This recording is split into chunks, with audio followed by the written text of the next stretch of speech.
এবার যে খবরের দিকে নজর রাখবো, ভুটান পাহাড়ে অবিরাম বৃষ্টি এবং সেই অবিরাম বৃষ্টির কারণে কিন্তু খরস্রোতা পানা নদী ফুলে ফেপে উঠেছে। এর জেরে যোগাযোগ বিচ্ছিন্ন হয়ে পড়েছে আলিপুরদুয়ার জেলার সেন্ট্রাল ডুয়ার্স।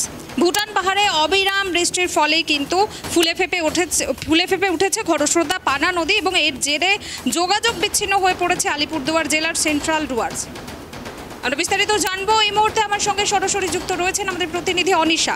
অনিশা, বিচ্ছিন্ন হয়ে পড়েছে আলিপুরদুয়ার জেলার সেন্ট্রাল ডুয়ার্স ভুটান পাহাড়ে অবিরাম বৃষ্টির জেরে। এই মুহূর্তে ঠিক কি পরিস্থিতি?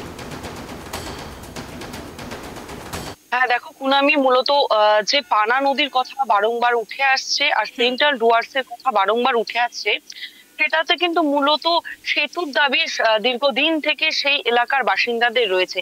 কেননা খরস্রোতা নদী এবং পাহাড় এই এলাকাতে অর্থাৎ ভুটান পাহাড়ে যদি অবিরাম বৃষ্টি হয় তার ফলেই কিন্তু এই নদীগুলোতে কিন্তু একদম হরপা বানের সৃষ্টি হয় এবং যার ফলে হঠাৎ করেই কিন্তু যোগাযোগ বিচ্ছিন্ন হয়ে পড়ে এই সেন্ট্রাল ডুয়ার্সে।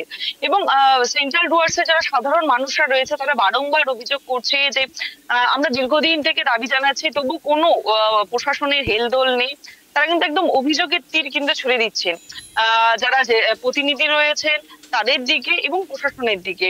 এবং অপর দিকে বর্তমানে যে পরিস্থিতি, যেহেতু খরস্রোতা নদী এবং যখনই নাকি অবিরাম ভুটান পাহাড়ে বৃষ্টি হতে থাকে যখন নাকি ভুটান পাহাড়ের জল নেমে আসে, তার পরবর্তীতেই কিন্তু এই যে খরস্রোতা নদী তার কিন্তু আকার যথেষ্টই ভয়ঙ্কর ধারণ করে এবং তার ঘন্টা খানেকের মধ্যেই কিন্তু আবার জল আগের মতো চলে যায় এবং তার পরবর্তীতে সেখানকার সাধারণ মানুষ কিন্তু পুনরায় তাদের যোগাযোগ কিন্তু গড়ে তোলে। কিন্তু হঠাৎ করেই যখন এরকম সমস্যার সৃষ্টি হয় তখন দেখা যায় যে আজকে যেমন হয়েছিল যে যারা নাকি কলেজ পড়ুয়া কিংবা যারা স্কুল পড়ুয়া তারা কিন্তু এই ভুটান পাহাড়ের জল যখন নেমে আসে পানা নদী দিয়ে, ঠিক সেই সময় কিন্তু তারা কিন্তু সেই রাস্তার কিন্তু যোগাযোগ বিচ্ছিন্ন হয়ে যায় এবং অফিসের কাজে বলো কিংবা স্কুল বলো কলেজে যাওয়ার বলো সেই সময়টাতে কিন্তু সেই বাধা হয়ে দাঁড়ায় সেই পানা নদী অর্থাৎ খরস্রোতা সেই পানা নদী। এবং যার ফলে কিন্তু আজ সেখানকার শিক্ষার্থীদের শুরু করে চাকরিজীবীরা বা সাধারণ মানুষ যাদের শহরে কাজ থাকে তারা কিন্তু যেতে পারেনি। ধন্যবাদ অনিশা।